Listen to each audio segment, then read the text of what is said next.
2009 yılı 5. iyul Ürümçide yüz bergen qırğınçılıqның 14 yıllık xatir günüde dünyanın her qaysı joylarida turli xatirlash faoliyatlari o'tkazildi. Jumladan Uyg'urlar to'plashib o'tiraqlashgan Turkiya va Amerikada namoyish, rasm ko'rgazmasi va axborot e'lon qilish yig'ini o'tkazildi.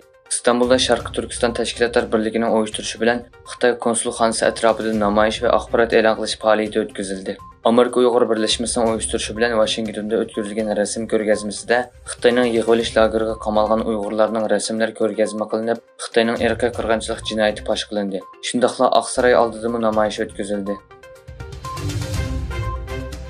Türkiye'de aktif faaliyet kılayotgan lager qurbonlari yaqinlari munbiri 5. yil Ürümçi qatlamini xotirlash va BDT xizmat guruhining urug' tuqqanlarini qo'yib berish haqida chiqargan qarorni e'lon qilish uchun advokati Guldan Sönmez xonimning boshchiligida Xitoyning Anqaradagi elchixonasi oldida axborot e'lon qilish yig'ini o'tkazdi.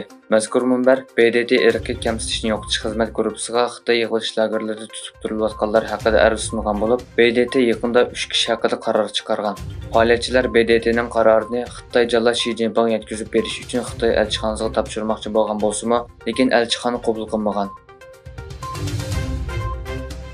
Xitoy Tayvanga taxminan 440 million dollarlik harbiy aslahalarni setishni planlagan kelishim sababidan Amerikani orolni o't biltisiga aylantirdi deb aybladi. Xitoy Davlat Mudofaa Ministerligining bayonotchisi tanqifiy bayonotida Amerikaning Xitoyning asosiy andisini nazardan saqit qilib, ichki ishlarga aralashganligi va Tayvan bo'g'izidagi jiddiylikni qasddan keskinlashtirganligini bayon qildi. Amerika hukumati 30-iyun Tayvanni taxminan 440 million dollar o'q va orqa ta'minoti bilan ta'minlaydiganligini e'lon qilgan edi. Xitoy doiralari Rossiyaning Tinch okean flotining ichki urush paraxodini kutib olgan. Rossiyaning Shanxay portiga yetib kelgan urush paraxodlarining Xitoy bilan birlashma manevr o'tkazishi mo'ljallanmoqda. Xitoy davlat televiziya stansiyasining xabariga qaraganda, Gromki va So'rishini nomli urush paraxodlari 5-iyun Shanxaydagi portga to'xtagan.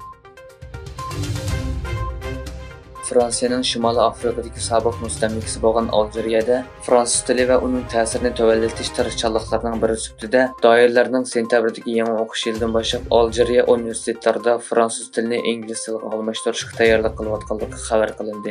Xabar qilinishicha, 7-oyning 1-kuni Oliy ma'rif ministrligining bosh kotibi universitet mudirlariga xat avatib, yozliq ta'tildan burun pedagogika guruhi tashkillab, ingliz tilini o'qitish tili sifatida qabul qilishga tayyorlik qilishini talab qilgan. Hong Kong soqchilari har qaysi davlatlarda panohlangan va Xitoy tarafidan tutish buyrug'i chiqarilgan faoliyatchilarni qo'llash jinoyati bilan 4 odamni qo'lga olgan.